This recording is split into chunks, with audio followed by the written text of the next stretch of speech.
दोस्तों, आज हम पढ़ने वाले हैं बायोटेक्नोलॉजी के प्रिंसिपल्स एंड प्रोसेस। आज के इस वीडियो में हम बायोटेक्नोलॉजी से रिलेटेड जितने भी कॉन्सेप्ट्स हमारे एनसीईआरटी में गिवन हैं बहुत ही अच्छे से और इजी वे में समझेंगे। ठीक है, तो चलो करते हैं शुरुआत। सबसे पहले हम बात करते हैं बायोटेक्नोलॉजी क्या होता है। ऐसे टेक्निक्स जिनमें लिविंग ऑर्गेनिजम्स का या उनके एंजाइम्स का यूज़ किया जाता है न्यू प्रोडक्ट्स फॉर्म करने के लिए, जो कि हम ह्यूमन बींग्स के लिए यूज़फुल हो। तो ऐसे टेक्निक्स को हम बोलते हैं बायोटेक्नोलॉजी। क्या बोलते हैं? बायोटेक्नोलॉजी। ठीक है, तो जो बायोटेक्नोलॉजी है ये इनिशियल टाइम से चलता आ रहा है। तो अगर हम इनिशियल डेज की बात करें, दैट मीन्स ओल्ड बायोटेक्नोलॉजी की अगर बात करें तो उस टाइम पे किस लेवल तक ये नोन में था। तो ओल्ड बायोटेक्नोलॉजी में हम देखते हैं कि वहाँ पे जनरली माइक्रो मीडिएटेड प्रोसेसेस देखने को मिलते थे, जैसे formation of curd, wine, bread. इन सब में क्या होता है? Micro mediated process. अगर हम कर्ड की बात करें तो जो मिल्क से हमारा कर्ड फॉर्म होता है ये due to the presence of bacteria होता है। सेम वाइन और जो ब्रेड है ये हमारे फंगस के थ्रू इनका फॉर्मेशन होता है। तो ओल्ड बायोटेक्नोलॉजी में हमें माइक्रो मीडिएटेड प्रोसेस देखने को मिलते थे। वहीं पे अगर हम आज की डेट में या रिसेंट बायोटेक्नोलॉजी, टुडेज बायोटेक्नोलॉजी की बात करते तो आज के टाइम में जो हमारी बायोटेक्नोलॉजी बहुत ही एडवांस लेवल पे हमें देखने को मिलती है। जो आज की बायोटेक्नोलॉजी है उसमें हमें जेनेटिकली मॉडिफाइड ऑर्गेनिजम्स देखने को मिलते हैं। जेनेटिकली मॉडिफाइड ऑर्गेनिजम्स देखने को मिलते हैं। दैट मीन्स एट प्रेजेंट या टुडेज बायोटेक्नोलॉजी में जेनेटिक एडिटिंग हमें जनरली देखने को मिलती है। जेनेटिक एडिटिंग मतलब कि जो हमारा कोई भी ऑर्गेनिज्म है उसका जो जेनेटिक लेवल या जीन लेवल पे उसमें हम एडिटिंग करते हैं। सपोज़ कि पर्टिकुलर कोई सीक्वेंस है उसको रिमूव करना या ऐड ऑन करना, कट पेस्ट, इस तरीके से। यानी दैट मीन्स पर्टिकुलर किसी ऑर्गेनिज्म के जीनोम के साथ उसमें मैन्युपुलेट करना। जो भी हमें अगर डिज़ायर्ड सीक्वेंस है, हमें कुछ भी डिज़ायर्ड प्रोडक्ट चाहिए तो उसके अकॉर्डिंग हम ऑर्गेनिज्म में उसके जीनोम के साथ मॉडिफिकेशन करते हैं। तो आज की डेट में ये हमारा मेन देखने को मिलता है जनरली टुडेज बायोटेक्नोलॉजी में। ठीक है, जैसे कि फॉर एग्जांपल अगर हम बात करें test tube baby. Test tube baby में क्या होता है कि लेबोरेटरी में स्पर्म और एग को फर्टिलाइज करा के जाइगोट फॉर्म करते हैं और फिर जाइगोट को मदर में इम्प्लांट किया जाता है। तो ये भी हमारे बायोटेक्नोलॉजी की यूज़ की हेल्प के थ्रू ही होता है। सेम हमसे आज की डेट में हम जो है डिज़ायर्ड जीन्स की सिंथेसाइज कर लेते हैं लेबोरेटरी में। डीएनए वैक्सीन्स का डेवलपमेंट कर लेते हैं। वैक्सीन्स में जनरली क्या होता है, हम माइक्रोब्स वगैरह का, लिविंग ऑर्गेनिजम्स वगैरह का, इनका यूटिलाइज करते हैं। प्लस करेक्टिंग जीन्स, यानी कि मतलब कि आज की डेट में हम क्या करते हैं, बायोटेक्नोलॉजी की हेल्प से एम्ब्रियोनिक स्टेज पे अगर किसी भी तरह का हमें वहाँ पे डिफेक्ट मिलता है तो उसको हम करेक्ट कर सकते हैं, जिसे हम जीन थेरेपी बोलते हैं। तो ये कुछ सब आज की डेट के टेक्निक्स है जो बहुत यूज़ किए जाते हैं। ठीक है, ये हो गई। नेक्स्ट हमारा क्या आता है कि European federation of biotechnology. European federation of biotechnology, इनके अकॉर्डिंग क्या था, इन्होंने नेचुरल साइंस को ऑर्गेनिज्म, सेल्स, मॉलिकुलर एनालॉगस, इन सब के साथ इंटीग्रेट कर दिया। मतलब इन्होंने सब कुछ इंटीग्रेट कर दिया। मीन्स इन्होंने नेचुरल साइंस, जो हमारे नेचुरल फिनोमेन थे, उनको ऑर्गेनिज्म के साथ, सपोज करो कि जैसे अगर हमें एक ऑर्गेनिज्म ए, दो हमारे पास ऑर्गेनिज्म है, ऑर्गेनिज्म ए और बी। अगर ए ऑर्गेनिज्म का पर्टिकुलर ट्रेट या कैरेक्टर जो हमें अच्छा लग रहा है और हम चाहते हैं कि वो पर्टिकुलर सेम ट्रेट जो हमें ऑर्गेनिज्म बी में भी अवेलेबल हो, तो उसमें इन्होंने क्या किया कि ऑर्गेनिज्म ए से उस पर्टिकुलर ट्रेट का जो जीन सीक्वेंस है उसको आइसोलेट किया, उसको रिकॉग्नाइज किया और सेम सीक्वेंस जो है उन्होंने ऑर्गेनिज्म बी में इंसर्ट कर दिया, जिसके थ्रू अब ऑर्गेनिज्म बी में भी हमें वो सेम ट्रेट देखने को मिलता है जो हमें ऑर्गेनिज्म ए में देख रहे थे। राइट, तो इस तरीके से यूरोपियन फेडरेशन ऑफ बायोटेक्नोलॉजी क्या किया, नेचुरल साइंस और ऑर्गेनिज्म, सेल्स, मॉलिक्यूलर, जो सब कुछ था इन सबको इंटीग्रेट कर दिया। यहाँ तक की बात क्लियर है? अब हम आगे देखते हैं। नेक्स्ट हमारा क्या आता है, principles of biotechnology. Principles of biotechnology. तो बायोटेक्नोलॉजी में हमें जनरली दो प्रिंसिपल्स प्रेजेंट होते हैं। सबसे पहला होता है हमारा जेनेटिक इंजीनियरिंग। सबसे पहला प्रिंसिपल होता है जेनेटिक इंजीनियरिंग। जेनेटिक इंजीनियरिंग जैसे नाम से पता चल रहा है, जेनेटिक मतलब जीन से रिलेटेड। राइट, देखो जेनेटिक इंजीनियरिंग में क्या होता है कि ऐसे टेक्निक्स हम इसमें यूज़ करते हैं जो हमारे डीएनए और आरएनए, दैट मीन्स हमारा जो जेनेटिक मटेरियल है उसको ऑल्टर कर सके, सो दैट हम उसको फिर पर्टिकुलर डिजायर्ड होस्ट ऑर्गेनिज्म में इंट्रोड्यूस कर सके एंड अकॉर्डिंगली जो हमारा होस्ट ऑर्गेनिज्म उसमें फिनोटाइपिक चेंजेस हमें देखने को मिल सके जो हमने उसके जेनेटिक मटेरियल में ऑल्ट्रेशन की थी उसके कारण से। राइट, तो ये हमारा जेनेटिक इंजीनियरिंग, ये सारा जो भी हमारे प्रोसीजर जो है, हम डीएनए के साथ जिस तरह का भी चेंजेस हम ऑल्ट्रेशन कर रहे हैं जेनेटिक मटेरियल में, वो हमारा जेनेटिक इंजीनियरिंग में आता है। राइट, ये चीज़ क्लियर है। सेकंड प्रिंसिपल होता है हमारा बायो प्रोसेस, जिसे हम बोलते हैं chemical engineering, bio process engineering या फिर केमिकल इंजीनियरिंग। अब इसमें क्या होता है, अगर हम देखें तो हम जेनेटिक इंजीनियरिंग में क्या देखा कि हम जेनेटिक जो हमारा जेनेटिक मटेरियल यानी डीएनए, आरएनए है उसमें हम ऑल्ट्रेशन कर रहे हैं अकॉर्डिंग टू द जो हमारी डिजायर्ड रिक्वायरमेंट है। ठीक है, तो हमारा जो डीएनए है या जेनेटिक मटेरियल है कहाँ प्रेजेंट होता है, सेल की न्यूक्लियस के अंदर। दैट मीन्स बहुत ही माइक्रो लेवल पे हमें ये सारे चेंजेस या ऑल्ट्रेशन, ये सारे प्रोसीजर करने पड़ रहे हैं। तो जब हम इतने माइक्रो लेवल पे ये सारे वर्क कर रहे हैं तो इन पर्टिकुलर रिएक्शंस या प्रोसीजर्स को फुलफिल करने के लिए हमें वहाँ पे microbial contamination free environment provide करना पड़ेगा, राइट।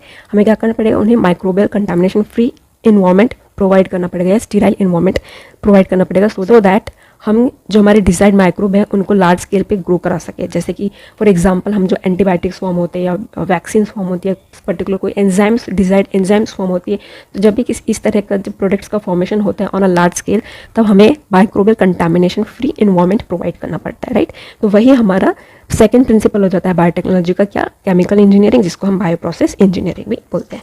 यहाँ तक की बात क्लियर है। अब हम आगे देखते हैं। अब हम क्या बात करते हैं, अब हमारा मेन चीज़ स्टार्ट होता है इस चैप्टर का। इस चैप्टर में हम मेन चीज़ क्या पढ़ते हैं, रिकॉम्बिनेंट डीएनए। पूरा चैप्टर हमारा जो है रिकॉम्बिनेंट डीएनए के इर्द गिर्द ही घूम रहा है। तो देखते हैं कि ये एक्चुअल में रिकॉम्बिनेंट डीएनए है क्या। ठीक है, जेनेटिक इंजीनियरिंग या रिकॉम्बिनेंट डीएनए, देखो नाम से जैसे पता चल रहा है रिकॉम्बिनेंट डीएनए, रिकम्बाइन, तो recombination of two genome, recombination of two genome या कॉम्बिनेशन ऑफ टू जीनोम्स, उसको हम बोलते हैं रिकॉम्बिनेंट डीएनए।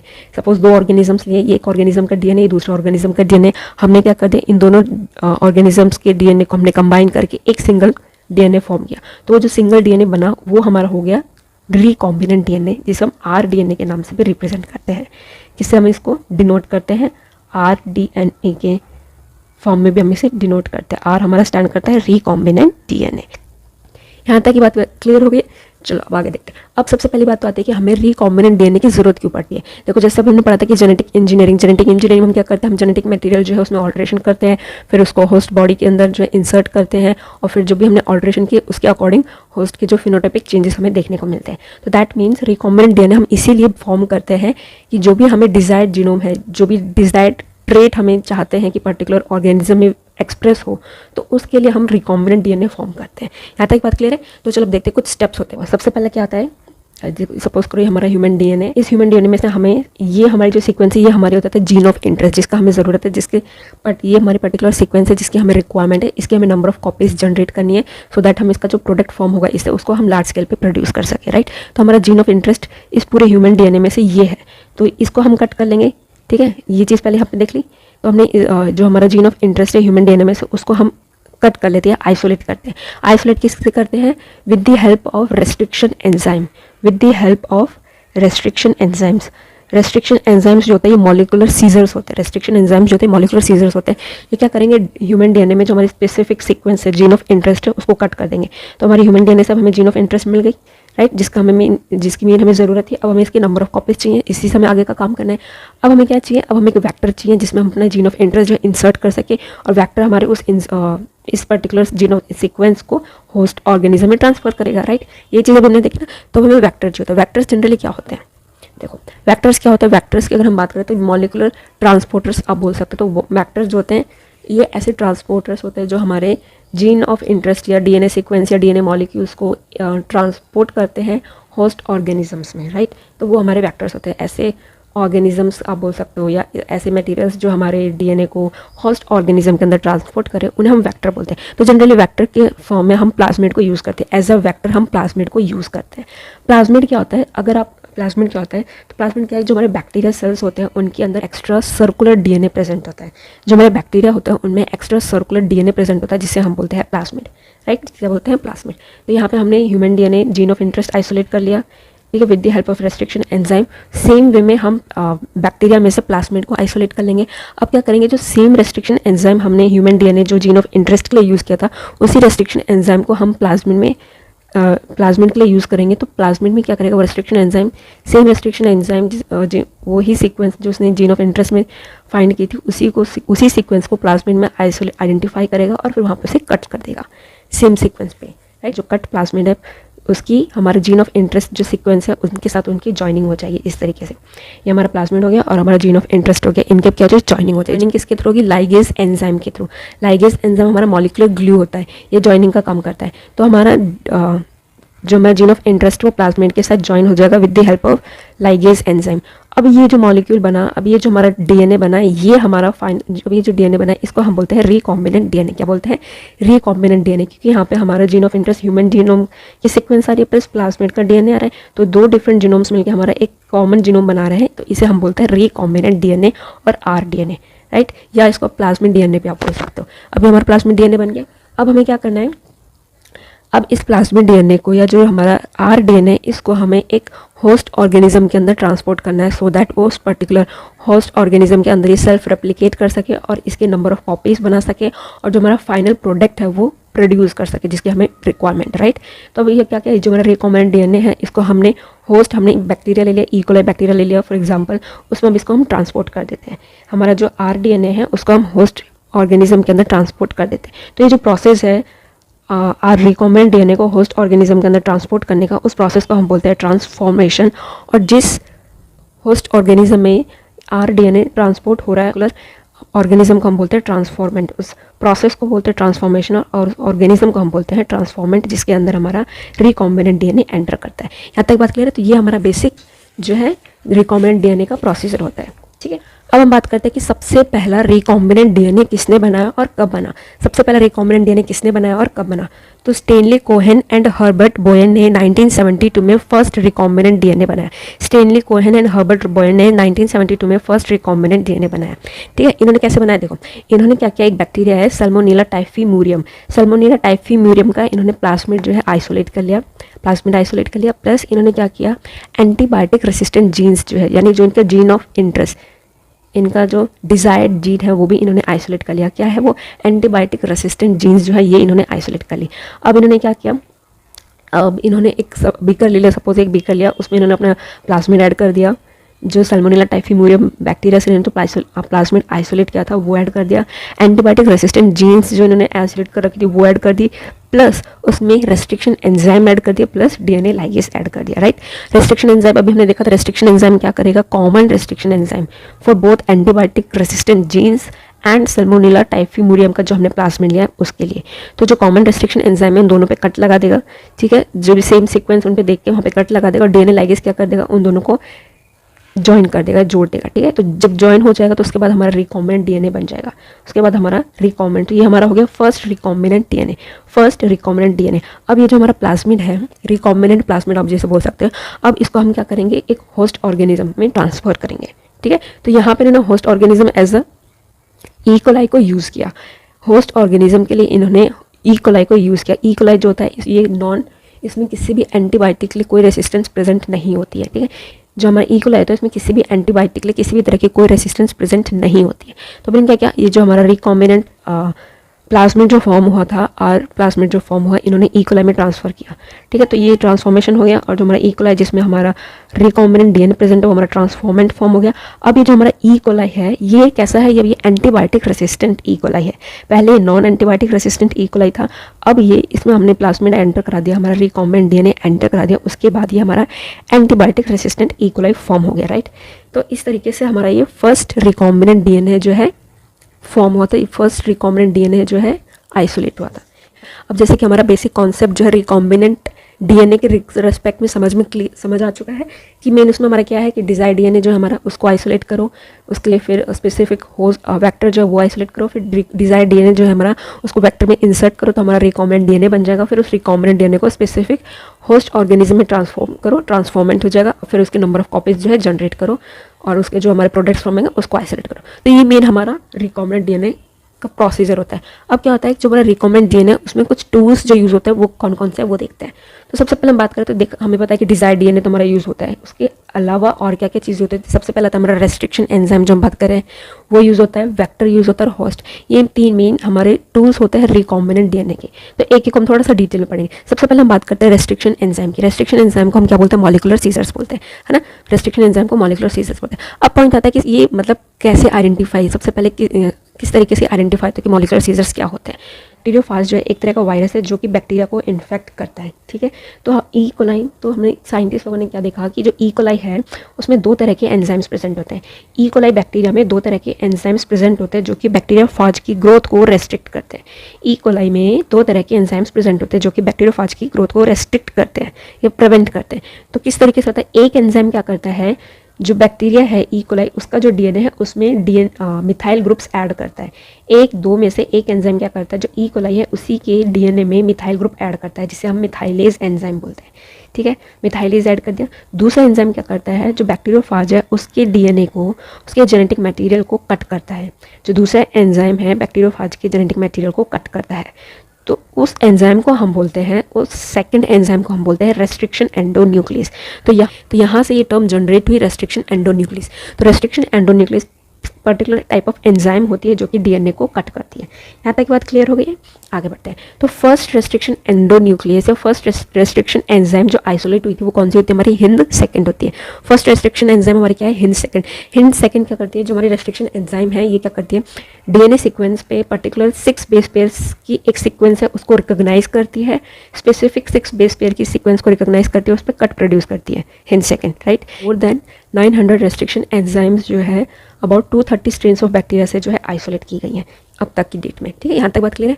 अब क्या होता है, जो हमारी रेस्ट्रिक्शन एंजाइम्स जो है ये न्यूक्लियस कैटेगरीज में आते हैं। रेस्ट्रिक्शन एंजाइम जो हमारे न्यूक्लियस कैटेगरीज में आते हैं। न्यूक्लियस जो होते हैं हमारे दो तरह के हमें देखने को मिलते हैं, यानी हमारे जो रेस्ट्रिक्शन एंजाइम है जनरली दो तरह की होती है, एंडोन्यूक्लियस और एक्सोन्यूक्लियस। एंडोन्यूक्लियस और एक्सोन्यूक्लियस, जैसे नाम से पता चल रहा है, एंडो मतलब अंदर की तरफ। तो एंडोन्यूक्लियस एंजाइम्स जो होते हैं वो डीएनए को स्पेसिफिक पोजिशंस में कट करते हैं, डीएनए की सीक्वेंस में स्पेसिफिक पोजीशंस पे कट करते हैं, उन एंजाइम्स को हम बोलते हैं एंडोन्यूक्लियस। वहीं पे जो हमारे एक्सोन्यूक्लियस एंजाइम्स होते हैं ये डीएनए के एंड्स पे कट करते हैं। एक्सो मतलब एक्सटर्नल, है ना। तो एक्सोन्यूक्लियस एंजाइम्स क्या करते हैं? डीएनए को उनके एंड्स पे कट करते हैं। नेक्स्ट हमारा क्या होता है कि जो हमारे रेस्ट्रिक्शन एंडोन्यूक्लियस एंजाइम्स जो होते हैं ये डीएनए की सीक्वेंस, डीएनए की जो पूरी सीक्वेंस हमारी डीएनए स्ट्रैंड जो है throughout the DNA strand palin specific sequence को रिकॉग्नाइज करते हैं और उन्हें वहाँ पे कट करते हैं। तो जो स्पेसिफिक सीक्वेंस है जिनको रेस्ट्रिक्शन एंडोन्यूक्लियस रिकॉग्नाइज करता है उन सीक्वेंस को पैलिंड्रोमिक न्यूक्लियोटाइड सीक्वेंस बोलते हैं। क्या बोलते हैं? पैलिंड्रोमिक न्यूक्लियोटाइड सीक्वेंस बोलते हैं। पैलिंड्रोमिक सीक्वेंस कैसी सीक्वेंस होती है? पैलिंड्रोमिक सीक्वेंस वो पर्टिकुलर सीक्वेंस होती है जिनको हम किसी भी डायरेक्शन में रीड करें वो सेम रीड होती है। फॉर एग्जांपल अगर हमारे पास एक सीक्वेंस, अगर हम सीक्वेंस को 5' to 3' में रीड करते हैं तो ऐसे रीड करेंगे तो गेट मतलब GAATTC इस तरीके से रीड कर रहे हैं, राइट। अगर इसी सीक्वेंस को अगर आप 5' to 3' डायरेक्शन में रीड करते हैं तो भी ये सेम रीड होगी, GAATTC। और अगर आप इसको 3' to 5' में रीड करो और यहाँ पे 3' to 5' में करो तो भी ये सेम ही रीड करेगी। तो सच सीक्वेंस जिनको आप किसी भी डायरेक्शन में रीड करो तो सेम रीड आउट होती है, उन सीक्वेंस को हम पैलिंड्रोमिक सीक्वेंस बोलते हैं, राइट। तो हमारे जो रेस्ट्रिक्शन न्यूक्लियस होते हैं, रेस्ट्रिक्शन एंजाइम्स जो होते हैं पैलिंड्रोमिक सीक्वेंस को कट करती है।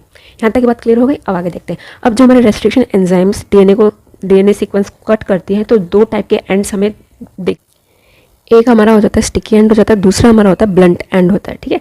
सबसे पहले हम बात करते हैं स्टिकी एंड की। सपोज हमारा पूरा डीएनए है और ये पर्टिकुलर हमारी पैलिंड्रोमिक सीक्वेंस है जिसको एक specific restriction endonuclease enzyme cut करेगी। तो ये जो हमारी सीक्वेंस है GAATTC जिसे हम गेट टैग भी बोलते हैं, तो इस सीक्वेंस को कट करने के लिए हमारे पास होता है EcoR1 restriction enzyme. EcoR1 restriction enzyme की जो स्पेसिफिक सीक्वेंस है वो ये है। तो EcoR1 इस सीक्वेंस को G और A के बीच यानी ग्वानाइन और एडेनाइन के बीच में कट करता है, ठीक है। तो ये इस तरीके से आपका कट हुआ, ये आपका इस तरीके से कट हो जाएगा, ठीक है। तो यहाँ इसने कट लगाया, तो कट लगाने के बाद हमें कुछ इस तरीके डीएनए फ्रैगमेंट्स देखने को मिलेंगे, कुछ इस तरह के हमें डीएनए फ्रैगमेंट्स मिलेंगे, ठीक है। तो ये दो हमारे डीएनए फ्रैगमेंट्स फॉर्म हो गए। तो अगर आप यहाँ पे देखें तो यहाँ पे क्या हो जाता है, overhanging single stranded ends produce होते हैं। Overhanging single stranded nitrogen bases form होते हैं, जैसे सेम यहाँ पे भी ओवरहैंगिंग नाइट्रोजन बेसिस फॉर्म हो गए। तो इस तरह के जो एंड्स फॉर्म होते हैं रेस्ट्रिक्शन एंडोन्यूक्लियस की कट लगने के बाद उन्हें हम बोलते हैं स्टिकी एंड। उन्हें क्या बोलते हैं? स्टिकी एंड्स बोलते हैं या फिर कोहेसिव एंड्स बोलते हैं। स्टिकी एंड्स और कोहेसिव एंड्स में हमें ओवरहैंगिंग स्ट्रक्चर्स देखने को मिलते हैं, राइट। यहाँ तक बात क्लियर है। नेक्स्ट अगर हम बात करते हैं, नेक्स्ट हमारा आता है ब्लंट एंड। सपोज कोई हमारा रेस्ट्रिक्शन एंजाइम है SMA1, इसकी स्पेसिफिक सीक्वेंस है CCC G। तो ये जो कट करता है ये C और G यानी ग्वानाइन और साइटोसिन के बीच में कट करता है। तो ये जब कट किया तो आफ्टर कट जो बोथ स्ट्रैंड्स जो हमारी फॉर्म हो रही है वो टर्मिनेट हो रही है इन अ बेस पेयर में। दैट मीन्स जो हमारा ब्लंट एंड है यहाँ पे हमें किसी भी तरह का overhanging structures, overhanging base pairs, nitrogen base pairs देखने को नहीं मिलते हैं, ठीक है। तो ऐसे एंड्स जहाँ पे हमें ओवरहैंगिंग नाइट्रोजन बेस देखने को नहीं मिलते, नाइट्रोजन बेसिस देखने को नहीं मिलते, या ऐसे एंड्स जहाँ पे हमें बोथ स्ट्रैंड्स जो है बेस पेयर में टर्मिनेट होते हैं, उन्हें हम ब्लंट एंड या नॉन कोहेसिव एंड्स बोलते हैं। सेकेंड हमारा टूल क्या था? वेक्टर्स का। क्या? क्लोनिंग। सेकंड हमारा टूल हो जाता है क्लोनिंग वेक्टर। अब जो हमारे वेक्टर्स है, वेक्टर्स का हमें पता है कि हमारे क्या होता है, जिन्हें मॉलिक्यूलर ट्रांसपोर्टर्स भी बोलते हैं, ये जनरली क्या करते हैं, हमारे जो जो हमारा डिज़ायर्ड डीएनए है या जीन ऑफ इंटरेस्ट उसको कैरी करते हैं और होस्ट ऑर्गेनिज्म के अंदर ट्रांसपोर्ट करते हैं, राइट। जो हमारा वेक्टर है उसमें 3 मेन चीज़ होनी चाहिए, कौन कौन सी? ऑरिजिन ऑफ रेप्लिकेशन होना चाहिए, सेलेक्टेबल मार्कर होना चाहिए एंड क्लोनिंग साइट्स होनी चाहिए। अभी क्या होता है देखो, ऑरिजिन ऑफ रेप्लिकेशन जिसे हम ओरी भी बोलते हैं, origin of replication. Origin of replication क्या होता है? Origin of replication particular site और सीक्वेंस है जहाँ से हमारा रेप्लिकेशन प्रोसेस इनिशिएट होता है या स्टार्ट होता है, राइट। देन क्या होता है कि वेक्टर्स में सेलेक्टेबल मार्कर होने चाहिए, वेक्टर्स में सेलेक्टेबल मार्कर प्रेजेंट होने चाहिए। सेलेक्टेबल मार्कर्स क्या करते हैं? सेलेक्टेबल मार्कर्स क्या करते हैं? ये नॉन ट्रांसफॉर्मेंट्स को आइडेंटिफाई करते हैं और उनको एलिमिनेट कर देते हैं। सेलेक्टेबल मार्कर्स नॉन ट्रांसफॉर्मेंट्स को आइडेंटिफाई करते हैं और उन्हें एलिमिनेट करते हैं, और जो ट्रांसफॉर्मेंट्स हैं उनकी ग्रोथ को परमिट करते हैं, उनकी ग्रोथ को प्रमोट करते हैं, ठीक है। टेंशन की जरूरत नहीं, आगे मैं बहुत ही अच्छे से ईजी वे में इसको समझाने वाली हूँ, बस अभी थोड़ा सा देख लो। थ्योरेटिकल जो है हम इसको अच्छे से फ्लो चार्ट में आगे एक्सप्लेन समझेंगे कि क्या चीज़ कहना चाह रहे हैं, ठीक है। तो सेलेक्टेबल मार्कर का मेन काम क्या होता है कि ये जो नॉन ट्रांसफॉर्मेंट्स को आइडेंटिफाई करना है और उन्हें एलिमिनेट करना है, सो दैट वो ट्रांसफॉर्मेंट्स की ग्रोथ को ही अलाउ करें, ठीक है। यहाँ तक क्लियर हुई। सेलेक्टेबल मार्कर्स में जनरली एंटीबायोटिक्स का यूज़ किया जाता है, जैसे कि एम्पिसिलिन, टेट्रासाइक्लिन, क्लोरामफेनिकोल, इस तरह के एंटीबायोटिक्स का यूज़ किया जाता है। यहाँ तक बात क्लियर है। ये चीज़ हम देख चुके हैं, जो हमारा ई कोलाई बैक्टीरिया होता है वो नॉन रेसिस्टेंट होता है किसी भी एंटीबायोटिक के लिए। जैसे कि अगर हम यही बात कर लेते हैं, एम्पिसिलिन, टेट्रासाइक्लिन, क्लोरामफेनिकोल, ये इन सभी एंटीबायोटिक्स के लिए नॉन रेसिस्टेंट होता है कौन सा? हमारा ई कोलाई बैक्टीरिया। यहाँ तक बात क्लियर है। थर्ड पॉइंट क्या होता है कि जो वेक्टर है उनमें क्लोनिंग साइट्स होनी चाहिए, पर्टिकुलर साइट जहाँ पे हमारा डिजायर्ड डीएनए सीक्वेंस या जीन ऑफ इंटरेस्ट जो है इंसर्ट हो सके, ऐड हो सके, लाइगेस हो सके, जॉइंट हो सके वेक्टर से, ठीक है। तो वो क्लोनिंग साइट। तो जनरली क्या होता है कि वेक्टर्स जो होते हैं उनमें सिंगल क्लोनिंग साइट या सिंगल रिकॉग्निशन साइट होनी चाहिए, बिकॉज अगर एक से ज़्यादा रिकॉग्निशन साइट या क्लोनिंग साइट होती है तो हमारा रेस्ट्रिक्शन एंडोन्यूक्लियस क्या करता है? काफ़ी सारे कट्स लगा देगा, जो कि इस प्रोसेस को बहुत कॉम्प्लिकेट कर देगा, राइट। तो इसीलिए जो हमारा वेक्टर है उसमें सिंगल रिकॉग्निशन साइट प्रेजेंट होनी चाहिए। यहाँ तक बात क्लियर है। अब आगे देखते हैं। अब हमारे एनसीईआरटी में एक प्लाज्मिड है, उसका स्ट्रक्चर दे रखा है, वो हमारा क्या है? PBR 322। PBR 322 प्लाज्मिड का स्ट्रक्चर हमारा एनसीईआरटी में दे रखा है कुछ इस तरीके से। ये जो हमारा PBR 322 वेक्टर है ये आर्टिफिशियली डिज़ाइन किया गया है, राइट। ये आर्टिफिशियली डिज़ाइन किया गया है और इसमें पर्टिकुलर जो भी रिक्वायरमेंट्स है इस पर्टिकुलर वेक्टर में जो भी इसेंशियल रिक्वायरमेंट्स या फीचर्स होने चाहिए पर्टिकुलर वेक्टर की, वो सारे इसमें ऐड किए गए, राइट। तो चलो देखते हैं इसमें क्या क्या प्रेजेंट होता है। देखो ये हमारा ओरिजिन ऑफ रेप्लिकेशन हो गया, और ये जो दो है हमारे, ये दो रीजन्स हमारे सेलेक्टेबल मार्कर रीजन्स हो जाते हैं। जो हमारा PBR 322 वेक्टर है इसमें 2 एंटीबायोटिक रेसिस्टेंट जीन्स प्रेजेंट होती है, एम्पिसिलिन रेसिस्टेंट जीन्स और टेट्रासाइक्लिन रेसिस्टेंट जीन्स। तो जो हमारे सेलेक्टेबल मार्कर्स है इसी रीजन में हमारे एम्पिसिलिन रेसिस्टेंट जीन्स प्रेजेंट होता है और दूसरे में हमारा टेट्रासाइक्लिन रेसिस्टेंट जीन्स प्रेजेंट होता है। यहाँ तक बात क्लियर हो गई। सेकेंड थिंग क्या होती है कि जो हमारे सेलेक्टेबल मार्कर ये जो रीजन है यहाँ पे हमारे कुछ रेस्ट्रिक्शन एंजाइम्स भी प्रेजेंट होते हैं, यहाँ पे हमारे कुछ रेस्ट्रिक्शन एंजाइम्स भी प्रेजेंट होते हैं। फॉर एग्जांपल जो हमारा PBR 332 प्लाज्मिड है इसमें जो टेट्रासाइक्लिन रेसिस्टेंट जीन का जो रीजन है, जो ये सेलेक्टेबल मार्कर रीजन है, यहाँ पे हमें BAM-H1 और SOL1 रेस्ट्रिक्शन एंजाइम प्रेजेंट होते हैं। उसी तरीके से एम्पिसिलिन रेसिस्टेंट जीन्स वाला जो रीजन है वहाँ पे PVU1 और PEST1 रेस्ट्रिक्शन एंजाइम्स प्रेजेंट होते हैं। सेम फिर हमारा EcoR1, CLA1 और HIND3 ये 3 रेस्ट्रिक्शन एंजाइम्स हमारे इस रीजन में प्रेजेंट होते हैं। तो ये हमारा जो वेक्टर PBR 322 है उसका स्ट्रक्चर है, जिसको कि हमें अच्छे से पता होना चाहिए। इससे काफ़ी सारे जनरली क्वेश्चंस हमें देखने को मिलते हैं कि कौन सा पर्टिकुलर रेस्ट्रिक्शन एंजाइम कौन से रीजन में कौन से एंटीबायोटिक रेसिस्टेंट जीन्स की साइड में प्रेजेंट होता है। तो ये चीज़ बहुत ही क्लियर होनी चाहिए आपको कि जो टेट्रासाइक्लिन रेसिस्टेंट जीन्स है उसके पास BAM-H1 और SOL1 रेस्ट्रिक्शन एंजाइम प्रेजेंट होते हैं। वहीं पर जो हमारा एम्पिसिलिन रेसिस्टेंट जीन्स है उसकी साइड में PVU1 और PEST1 रेस्ट्रिक्शन एंजाइम्स प्रेजेंट है। यहाँ तक की बात क्लियर है। अब हम आगे देखते हैं कि सेलेक्टेबल मार्कर्स की जो हम यहाँ बात कर रहे थे कि एक्चुअली वर्क किस तरीके से करता है। यही हमारा सेलेक्टेबल मार्कर की, तो जो हमारे ये एंटीबायोटिक रेसिस्टेंट जीन्स जो है यही हमारे सेलेक्टेबल मार्कर की तरह वर्क करते हैं। तो ये किस तरीके से वर्क करते हैं देखते हैं। देखो यहीं पे हमारा एंटीबायोटिक रेसिस्टेंट जीन्स और प्लस यहीं पे हमारे क्या रेस्ट्रिक्शन एंजाइम्स प्रेजेंट है। अब ये किस तरीके से सेलेक्टेबल मार्कर की तरह ये एक्ट करते हैं। सपोज करो हमने जो रेस्ट्रिक्शन एंजाइम हमारा BAM-H1 यूज़ हो रहा है, हमारा रेस्ट्रिक्शन एंजाइम प्लाज्मिड में बैम H1 यूज़ हो रहा है, दैट मीन्स जो हमारा डिजायर्ड डीएनए है या जीन ऑफ इंटरेस्ट है उसमें भी बैम H1 जो रेस्ट्रिक्शन एंजाइम है वही यूज़ होगा। सो अभी तो वो सेम कट लगाएगा, राइट। तो जब सेम कट लगेगा तो जब यहाँ पे इस पर्टिकुलर में कट लगेगा, यहीं पे कट लगे, बैम H1 हमारा रेस्ट्रिक्शन एंजाइम यहाँ प्रेजेंट है तो यहाँ पे कट लगाएगा, और तो जब यहाँ कट लगेगा तो इसी पर्टिकुलर रीजन पे हमारा जो डिजायर्ड डीएनए है या जो जीन ऑफ इंटरेस्ट है वो यहीं पे आके इंसर्ट होगा, राइट।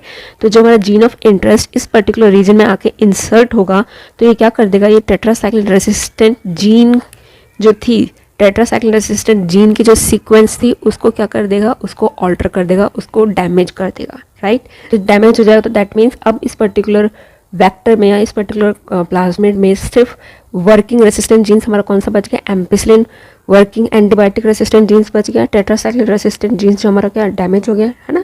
तो ये यहाँ पे ऐसा हमारा क्या करेगा, सेलेक्टेबल मार्कर की तरह वर्क करेगा। अब वो किस तरीके से वर्क करेगा वो चीज़ हमें देखनी है। हमने क्या किया, ये भी हमने PBr322 हमारा प्लाज्मिड लिया, ये हमारा जीन ऑफ इंटरेस्ट लिया, ठीक है। ये PBr322 लिया, जीन ऑफ इंटरेस्ट लिया। अभी हमने देखा था लेफ्ट साइड में हमारा एम्पिसिलिन रेसिस्टेंट जीन्स प्रेजेंट है, लेफ्ट साइड में हमारा एम्पिसिलिन रेसिस्टेंट जीन्स प्रेजेंट है, और राइट में हमारा क्या प्रेजेंट है, टेट्रासाइक्लिन रेसिस्टेंट जीन्स प्रेजेंट है। तो इस तरीके से हमारे वेक्टर्स है, प्लस हमने जीन ऑफ इंटरेस्ट ऐड कर दिया। अब यहाँ पे हमारा रेस्ट्रिक्शन एंजाइम और डीएनए लाइगेज भी ऐड कर दिया। तो रेस्ट्रिक्शन एंजाइम क्या करेगा, जो हमारा जीन ऑफ इंटरेस्ट है उसके अकॉर्डिंग हमारे प्लाज्मिड या जो वेक्टर है इसमें उसको कट करेगा। तो ये जो सीक्वेंस है ये पर्टिकुलर रेस्ट्रिक्शन एंजाइम की हमारे कहाँ प्रेजेंट है, टेट्रासाइक्लिन सीक्वेंस से प्रेजेंट है, क्योंकि हमने यहाँ पे रेस्ट्रिक्शन एंजाइम कौन सा यूज़ कर रहे हैं, बैम H1 रेस्ट्रिक्शन एंजाइम यूज़ करें। तो बैम H1 रेस्ट्रिक्शन एंजाइम हमारा टेट्रासाइक्लिन रेसिस्टेंट जीन्स के रीजन में प्रेजेंट है, तो यहाँ से इसको वेक्टर को कट करेगा, ठीक है। तो वेक्टर को यहाँ से कट करेगा और डीएनए लाइगेज क्या कर देगा, जो हमारा जीन ऑफ इंटरेस्ट है उसको पर्टिकुलर रीजन पे कट ज्वाइन कर देगा, लाइगेज कर देगा। ये स्टेप होने के बाद ये स्टेप कंप्लीट होने के बाद हमें दो पॉसिबिलिटीज़ देखने को मिलेंगी। कौन कौन सी, एक तो नॉन रिकॉम्बिनेंट, एक तो हो सकती है मेरे रिकॉम्बिनेंट की भाई जो हमारा जीन ऑफ इंटरेस्ट है वो वेक्टर के साथ जो है अटैच हो गया है, ज्वाइन हो गया, ठीक है। तो वो हमारा हो जाएगा रिकॉम्बिनेंट हो गया, दैट मीन्स हमारा रिकॉम्बिनेंट फॉर्म हो गया। दूसरा क्या है कि हमारा जो जीन ऑफ इंटरेस्ट है वो डीएनए के जो वेक्टर के साथ जो है ज्वाइन ही नहीं हुआ, उसका लाइगेज ही नहीं हुआ, हमारा वेक्टर जो है एज इट इज़ रह गया है, मतलब उसमें कट हुआ लेकिन हमारा जीन ऑफ इंटरेस्ट उसमें ज्वाइन नहीं हुआ और लाइगेज ने वापस से उसी को ही रीजॉइन कर दिया। तो ये हमारा क्या हो जाएगा, नॉन रिकॉम्बिनेंट फॉर्म। एक हमें रिकॉम्बिनेंट सिचुएशन देखने को मिल सकती है, दूसरी हमें पॉसिबिलिटी क्या है, नॉन रिकॉम्बिनेंट की पॉसिबिलिटी देखने को मिल सकती है। यहाँ तक ये बात क्लियर है। अब हम आगे देखते हैं। तो हमें क्या करना है कि अब हमें जो हमारा रिकॉम्बिनेंट फॉर्म हुआ है उसको हमें क्या करना है, होस्ट ऑर्गेनिज्म में ट्रांसफॉर्म कराना है, यानी ट्रांसफॉर्मेशन प्रोसेस कराना है, राइट। तो हम क्या करेंगे, अगेन एक बीकर लेंगे, उसमें हम इस बार क्या करेंगे, हमारा जो होस्ट हम यहाँ पे क्या यूज़ करें, होस्ट ऑर्गेनिज्म बैक्टीरिया को यूज़ कर रहे हैं, तो बैक्टीरिया ऐड किया और प्लस इसमें हमने ये सॉल्यूशन इसमें ऐड कर दिया। तो अब क्या पॉसिबिलिटीज़ हमें देखने को मिल सकती है, अब हमें तीन तरह की पॉसिबिलिटीज़ ट्रांसफॉर्मेशन जब हम प्रोसेस करा रहे हैं तो अब अगेन हमें तीन तरह की पॉसिबिलिटीज़ देखने को मिल सकती है। क्या कौन सी, एक तो हो गई नॉन ट्रांसफॉर्मेंट, विच मीन्स कि जो हमारा बैक्टीरिया है उसके अंदर प्लाज्मिड जो है ऐड ही नहीं हुआ है, जो हमारा बैक्टीरिया है उसके अंदर प्लाज्मिड ऐड ही नहीं है, तो ऐसे उसको हम बोलते हैं नॉन ट्रांसफॉर्मेंट, यानी ट्रांसफॉर्मेशन प्रोसेस अकर ही नहीं हुआ है, तो नॉन ट्रांसफॉर्मेंट हो गया। दूसरा हमें क्या देखने को मिल सकता है, ट्रांसफॉर्मेशन तो हुआ है यानी प्लाज्मिड तो ऐड हुआ है, लेकिन कौन सा हुआ है, नॉन रिकॉम्बिनेंट प्लाज्मिड ऐड हुआ है, प्लाज्मिड ऐड हो रहा है लेकिन किस तरह का, नॉन रिकॉम्बिनेंट। तो ये हमारे कैसे हो जाएगा, non recombinant transformant. Third case हमें क्या देखने को मिलेगा, रिकॉम्बिनेंट ट्रांसफॉर्मेंट, यानी ऐसे बैक्टीरिया या ऐसे होस्ट ऑर्गेनिज्म जिसमें हमारा रिकॉम्बिनेंट प्लाज्मिड ऐड हुआ है, रिकॉम्बिनेंट प्लाज्मिड जो है ट्रांसफॉर्म हुआ है, तो उसको हम बोलते हैं रिकॉम्बिनेंट ट्रांसफॉर्मेंट। यहाँ तक बात क्लियर है। हमें क्या करना है, पर्टिकुलरली रिकॉम्बिनेंट ट्रांसफॉर्मेंट को आइसोलेट करना है अदर टू केसेस से, अदर टू सैंपल से, ठीक है। अब इसको हम किस तरीके से आइसोलेट करें तो वो चीज़ देखना है। तो हमने जो देखा था, जो हमने सेलेक्टेबल मार्कर्स का जो हमने पढ़ा था, हमने यहाँ पे जो पढ़ा था कि सेलेक्टेबल मार्कर्स का फंक्शन, वो चीज़ यहाँ पे है। क्या चीज़ कि ये एम्पिसिलिन रेसिस्टेंस और टेट्रासाइक्लिन रेसिस्टेंस, राइट। तो इस केस में हम क्या देखते आ रहे थे कि हमारा जो टेट्रासाइक्लिन रेसिस्टेंस यहीं पे हमारा जो जीन ऑफ इंटरेस्ट है उसका इंसर्शन हुआ है, तो दैट मीन्स इस पर्टिकुलर वेक्टर का जो हमारा टेट्रासाइक्लिन रेसिस्टेंट जीन्स है वो डैमेज हो गया, वो वर्क नहीं करेगा, सिर्फ एम्पिसिलिन रेसिस्टेंट जीन्स जो है वो वर्क करेगा। तो इसी के बेसिस पे अब हम इस रिकॉम्बिनेंट ट्रांसफॉर्मेंट को क्या है, आइसोलेट करेंगे, राइट। तो अब किस तरीके से करेंगे, अब हम सबसे पहले क्या कर लेंगे, जो भी हमारे प्रोडक्ट्स फॉर्म हुए हैं इनका हम क्या रेप्लिका फॉर्म कर लेंगे, तो हमने इनकी काफ़ी सारी कॉलोनीज रेडी फॉर्म कर ली, प्लेट्स रेडी की विदाउट एंटीबायोटिक, सिर्फ न्यूट्रिएंट प्रोवाइड किया, और ये जो भी हमारी कॉलोनीज यहाँ फॉर्म हुई थी उनको हमने यहाँ पे एज इट इज़ उनके रेप्लिका जनरेट कर लिए, लार्ज नंबर पर हमने उनके रेप्लिका जनरेट कर लिए विदाउट एनी एंटीबायोटिक, उनको प्रोड्यूस किए नॉर्मल न्यूट्रिएंट प्लेट्स में, राइट। तो हमें 3 कॉलोनीज देखने को मिल रही है, ये हमारा 1, 2 और ये 3, तो ये 3 कॉलोनीज हमें देखने को मिली 1, 2 और 3, ठीक है, यहाँ तक बात क्लियर। अब हमने क्या किया, फर्दर 2 प्लेट्स रेडी की, अब हमने फर्दर 2 प्लेट्स रेडी की।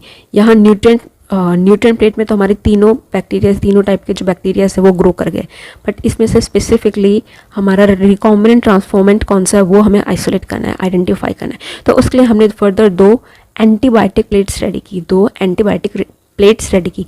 एक हमने की एम्पिसिलिन एंटीबायोटिक प्लेट, जिसमें हमने एम्पिसिलिन एंटीबायोटिक ड्रग जो है ऐड किया। दूसरी हमने किया टेट्रासाइक्लिन एंटीबायोटिक प्लेट रेडी की, जिसमें हमने टेट्रासाइक्लिन ड्रग जो है ऐड किया। अब जो हमारा एंटीबायोटिक प्लेट जो थी उसमें इन तीनों कॉलोनी से हमने जो थोड़े माइक्रो बैक्टीरिया जो है कॉलोनीज को इसमें हमने ग्रो कराया, कल्चर किया, ठीक है। तो जो हमारी कॉलोनी 1 जो बैक्टीरिया 1 जो है वो एम्पिसिलिन एंटीबायोटिक प्लेट में ग्रो नहीं किया। क्यों? क्योंकि हमने देखा था जो हमारा फर्स्ट बैक्टीरिया जो कॉलोनी थी हमारी कौन सी थी, नॉन ट्रांसफॉर्मेंट थी, यानी कि उसमें वेक्टर ऐड ही नहीं है, तो हमारा नॉर्मल बैक्टीरिया।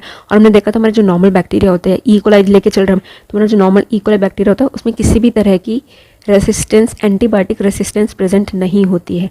दैट मीन्स अगर हम इस पर्टिकुलर बैक्टीरिया को एम्पिसिलिन मीडियम में ग्रो करेंगे तो ये एम्पिसिलिन जो है इसको डिस्ट्रॉय कर देगा, खत्म कर देगा, और ये ग्रो नहीं करेगा। तो यानी कि एम्पिसिलिन प्लेट में हमारी जो फर्स्ट कॉलोनी है वो तो ग्रो करी नहीं। सेकंड कॉलोनी हमारी क्या थी, non recombinant transformant, which means जिसमें वेक्टर तो ऐड हुआ है लेकिन नॉन रिकॉम्बिनेंट वाला वेक्टर ऐड हुआ है, ठीक है। प्लाज्मिड तो ऐड हुआ है लेकिन नॉन रिकॉम्बिनेंट वाला। तो ये हमारा क्या है, एम्पिसिलिन में ग्रो कर गया। क्यों ग्रो कर गया? क्योंकि हमने देखा था जो वेक्टर है, वेक्टर में हमारे दोनों रेसिस्टेंट जीन्स प्रेजेंट होते हैं, एम्पिसिलिन भी और टेट्रासाइक्लिन में, तो एज इट इज है, तो यहाँ पे एम्पिसिलिन में ग्रो कर गया। थर्ड हमारी कॉलोनी कैसी थी, रिकॉम्बिनेंट ट्रांसफॉर्मेंट। कौन सी थी, रिकॉम्बिनेंट ट्रांसफॉर्मेंट। तो रिकॉम्बिनेंट ट्रांसफॉर्मेंट जो है वो भी हमारे एम्पिसिलिन प्लेट में ग्रो कर गई। क्यों ग्रो कर गई? क्योंकि यहाँ पे हमने देखा था एम्पिसिलिन रेसिस्टेंट जीन्स जो है वो हमारी एक्टिव थी, इनएक्टिव हमारी कौन सी हुई थी, टेट्रासाइक्लिन रेसिस्टेंट जीन्स, राइट। तो एम्पिसिलिन प्लेट में हमारी कॉलोनी सेकंड और थर्ड दोनों ही ग्रो कर गई, ठीक है। यहाँ तक बात करें, जो हमारी सेकंड प्लेट थी यानी टेट्रासाइक्लिन एंटीबायोटिक प्लेट थी, उसमें हमने किया तो अगेन फर्स्ट वाली जो हमारी कॉलोनी वो ग्रो नहीं की, बिकॉज वो हमारी उसमें कोई भी रेसिस्टेंस नहीं था, एंटीबायोटिक रेसिस्टेंस, तो वो ग्रो नहीं किया। जो हमारी सेकंड कॉलोनी थी नॉन रिकॉम्बिनेंट ट्रांसफॉर्मेंट वाली, वो अगेन टेट्रासाइक्लिन एंटीबायोटिक प्लेट में भी ग्रो कर गई। नॉन रिकॉम्बिनेंट ट्रांसफॉर्मेंट वाली जो हमारी कॉलोनी थी वो टेट्रासाइक्लिन एंटीबायोटिक प्लेट में भी ग्रो कर गई। क्यों? क्योंकि यहाँ पे इसकी जो टेट्रासाइक्लिन रेसिस्टेंट जीन्स की जो सीक्वेंस थी वो एक्टिव थी, तो अगेन वो यहाँ पे भी ग्रो कर गई, राइट। थर्ड हमारी कॉलोनी कौन सी थी, रिकॉम्बिनेंट ट्रांसफॉर्मेंट। रिकॉम्बिनेंट ट्रांसफॉर्मेंट जो कॉलोनी है वो टेट्रासाइक्लिन एंटीबायोटिक प्लेट में ग्रो नहीं करी, वो हमारी टेट्रासाइक्लिन प्लेट में ग्रो नहीं करी। क्यों नहीं ग्रो की? बिकॉज जो हमारा डिजायर्ड डीएनए था या फॉरेन डीएनए था उसका इंसर्शन टेट्रासाइक्लिन जीन सीक्वेंस जहाँ पे थी वहीं पे उसका इंसर्शन हुआ है। उसके इंसर्शन के कारण जो हमारी टेट्रासाइक्लिन रेसिस्टेंट जीन सीक्वेंस थी वो डैमेज हो गई, और उस कारण से ये यहाँ पे टेट्रासाइक्लिन एंटीबायोटिक में वो ग्रो नहीं किया। तो इस तरीके से यहाँ पे कंफर्म होता है कि जो बैक्टीरिया की जो थर्ड कॉलोनी है वही हमारी रिकॉम्बिनेंट ट्रांसफॉर्मेंट है, बिकॉज वो एम्पिसिलिन में तो ग्रो करे, विच मीन जो इंडिकेट करता है कि उसके एम्पिसिलिन वाली सीक्वेंस जो है वो एक्टिव है, लेकिन वो टेट्रासाइक्लिन एंटीबायोटिक प्लेट में ग्रो नहीं करी, जो ये इंडिकेट करता है कि जो उसके टेट्रासाइक्लिन वाली सीक्वेंस है वो इनएक्टिव हो गई है due to the insertion of foreign DNA sequence, right. ये चीज़ क्लियर हो गई। तो इस तरीके से हम क्या करते हैं, जो हमारी रिकॉम्बिनेंट सीक्वेंस है, जो थर्ड कॉलोनी की जो सीक्वेंस है, थर्ड कॉलोनी के जो बैक्टीरिया है उनको हम आइसोलेट कर लेते हैं कि ये हमारे रिकॉम्बिनेंट ट्रांसफॉर्मेंट है, ठीक है। इस तरीके से प्रोसेस कंप्लीट होता है। लेकिन अब अगर आप देखो तो ये जो प्रोसेस है बहुत ही लेंथी प्रोसेस है, बहुत ही टाइम कंज्यूमिंग प्रोसेस है। पहले इस तरीके से हमने ट्रांसफॉर्मेंट फॉर्म किया, पहले उसकी रेप्लिका फॉर्म करो, फिर डिफरेंट प्लेट्स में 2 एंटीबायोटिक प्लेट्स में उनको डिफ्रेंशिएट ग्रो करो, देन उसको फिर हम फाइनलाइज करते हैं कि हाँ ये हम फिर उसको हम आइसोलेट करते हैं कि ये पर्टिकुलर हमारा रिकॉम्बिनेंट ट्रांसफॉर्मेंट है। तो ये काफ़ी लेंथी प्रोसेस होता है। तो इसीलिए साइंटिस्ट लोगों ने एक और कॉन्सेप्ट या एक और प्रोसीजर आइडेंटिफाई किया है। कम टाइम में हम इजीली जो हमारा रिकॉम्बिनेंट ट्रांसफॉर्मेंट है उसको इजीली हम आइडेंटिफाई या आइसोलेट कर लेते हैं। तो उस प्रोसीजर को हम बोलते हैं क्रोमोजेनिक सबस्ट्रेट प्रोसेस। तो क्रोमोजेनिक सबस्ट्रेट की अगर बात करें तो पर्टिकुलर ऐसे सबस्ट्रेट होते हैं जो कि स्पेसिफिक एंजाइम्स के साथ ये रिएक्ट करते हैं और कलर प्रोड्यूस करते हैं। अगर हम बैक्टीरिया की बात करें तो बैक्टीरिया में हमें पता है कि बीटा गैलेक्टोसाइडेज एंजाइम प्रेजेंट होता है जो कि लैक्टोज को ग्लूकोज और गैलेक्टोज में ब्रेक डाउन करता है, राइट। तो क्रोमोजेनिक सबस्ट्रेट जो है बीटा गैलेक्टोसाइडेज एंजाइम के साथ रिएक्ट करते हैं और ब्लू कलर जो है प्रोड्यूस करते हैं। क्रोमोजेनिक सबस्ट्रेट जो है बीटा गैलेक्टोसाइडेज एंजाइम के साथ रिएक्ट करते हैं और ये ब्लू कलर प्रोड्यूस करते हैं। तो इसी की हेल्प से साइंटिस्ट लोगों ने रिकॉम्बिनेंट ट्रांसफॉर्मेंट्स को इजीली आइडेंटिफाई किया। इसमें बहुत ही सिंपल सा है कि अगर जो हमारा जीन ऑफ इंटरेस्ट जो डिजायर्ड डीएनए वेक्टर में अगर वो इंसर्ट हो रहा है तो वो क्या करता है, बीटा गैलेक्टोसाइडेज एंजाइम को इनएक्टिवेट कर देगा। अगर हमारा जो जीन ऑफ इंटरेस्ट है वो वेक्टर के अंदर इंसर्ट कर रहा है तो हमारे डिजायर्ड वेक्टर के अंदर इंसर्ट कर रहा है तो बीटा गैलेक्टोसाइडेज एंजाइम को क्या कर देगा, इनएक्टिवेट कर देगा। तो बीटा गैलेक्टोसाइडेज एंजाइम अगर हमारी इनएक्टिवेट हो जाएगी तो दैट मीन्स हमारे क्रोमोजेनिक सबस्ट्रेट जो है वो किसी के साथ रिएक्ट नहीं करेंगे और ये रिएक्ट नहीं करेंगे तो ये कलर प्रोड्यूस नहीं करेंगे, राइट। तो इन्होंने क्या किया, इस पर्टिकुलर मीडियम में क्रोमोजेनिक सबस्ट्रेट ऐड कर दिया। तो जिन बैक्टीरिया में रिकॉम्बिनेंट ट्रांसफॉर्मेंट हुआ है, यानी जिन बैक्टीरिया में हमारा डिजायर्ड डीएनए इंसर्ट हुआ है तो वहाँ पे हमें कलरलेस कॉलोनीज जो है देखने को मिलेंगी, कलरलेस कॉलोनीज देखने को मिलेंगी। क्यों? क्योंकि वहाँ पे जो बीटा गैलेक्टोसाइडेज है वो इनएक्टिवेट हो गया है। तो दैट मीन्स वो हमारा रिकॉम्बिनेंट हो गया। जो कॉलोनीज कलरलेस होगी वो हमारी रिकॉम्बिनेंट हो जाएंगी बिकॉज वहाँ पे इंसर्शनल इनएक्टिवेशन हुआ है किसका, बीटा गैलेक्टोसाइडेज का। वहीं पे हमें दूसरी कॉलोनीज जो है ब्लू कलर की देखने को मिलेंगी। तो जो ब्लू कलर कॉलोनीज होगी वो हमारी नॉन रिकॉम्बिनेंट होंगी। जो हमारी ब्लू कॉलोनीज होंगी वो नॉन रिकॉम्बिनेंट होंगी। वो ये इंडिकेट करेंगी कि हमारा जो नॉन रिकॉम्बिनेंट होंगी, मतलब ट्रांसफॉर्मेंट तो है लेकिन वो कौन सा, नॉन रिकॉम्बिनेंट, विच मीन्स जो हमारा वेक्टर उसमें ऐड जो हुआ है उसके अंदर हमारा डिजायर्ड डीएनए जो है वो इंसर्ट नहीं हुआ है, जिसके कारण से गैलेक्टोसाइडेज जो है बैक्टीरिया की बॉडी में प्रेजेंट है और वो हमारे क्रोमोजेनिक सबस्ट्रेट के साथ रिएक्ट करके ब्लू कलर फॉर्म करे, जिसके कारण से कॉलोनीज जो हमारी ब्लू इन कलर विजिबल हो रही है, ठीक है। हमारा ये क्रोमोजेनिक सबस्ट्रेट कॉन्सेप्ट है जिसकी हेल्प के थ्रू हम easily short period of time में जो हमारे रिकॉम्बिनेंट्स हैं, जो हमारे रिकॉम्बिनेंट ट्रांसफॉर्मेंट है, उनको आइसोलेट कर सकते हैं और उनको फर्दर हम यूटिलाइज कर सकते हैं, राइट। थर्ड हमारा टूल हो जाता है होस्ट ऑर्गेनिज्म, ठीक है। तो होस्ट ऑर्गेनिज्म में जनरली क्या करना होता है, यहाँ पे इसमें हमें क्या करना होता है, जो भी हमारा वेक्टर है या रिकॉम्बिनेंट डीएनए जो हमारा फॉर्म है उसको हमें ट्रांसफॉर्म करना होता है, ठीक है। दैट मीन्स ट्रांसफॉर्मेशन प्रोसेस जो है वो टेक प्लेस करता है होस्ट ऑर्गेनिज्म में। तो जनरली हमें क्या करना है, वेक्टर को होस्ट में ट्रांसपोर्ट करना है, तो ये होता है, ठीक है। तो वेक्टर हमारा क्या होता है, जेनेटिक मटेरियल डीएनए ही होता है। डीएनए में पता है कि ऐसे खुद से तो भाई ऐसा नहीं कि खुद से उठ के डायरेक्टली वो खुद से होस्ट ऑर्गेनिज्म के अंदर एंटर कर जाएगा, राइट।